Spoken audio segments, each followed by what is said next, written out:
I've thought for a long time that we're choosing doctors the wrong way, but also I think we're choosing them at the wrong age. So I'm not going to start advocating for anything else in the American healthcare system, which I think is absolutely abhorrent for the most part.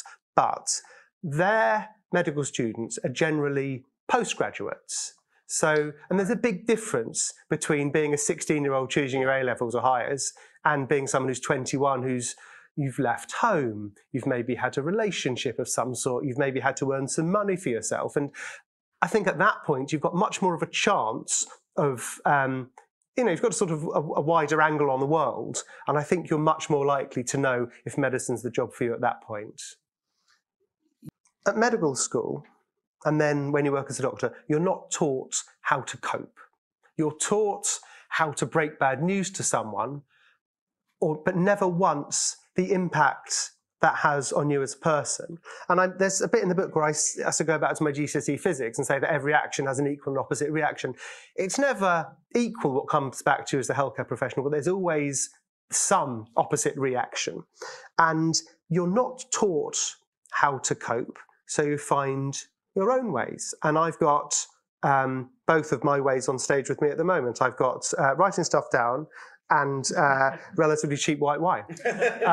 And they both work to a certain extent, and they can give you a buffer for certain situations, but they're not enough. And it's a profession that almost, I would say, deliberately doesn't encourage speaking to other people and taking time out and admitting you're human, because you're a bloody doctor and you bloody get on with it.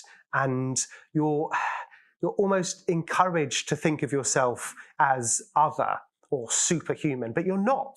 You're just an idiot 16-year-old who decided on those A-levels, and you've now got a stethoscope and you now do an important, vital role, but you're still human, and you are someone who gets stuff wrong and gets sick and gets sad. But there needs to be a culture shift so that we acknowledge that. And there's a lot of talk about well-being at the moment within the NHS, and it's a necessary chat, particularly off the back of COVID. But it needs to go deep, and it needs to address this stuff, because if you actually look into it, it tends to mean they've just started a Zumba class.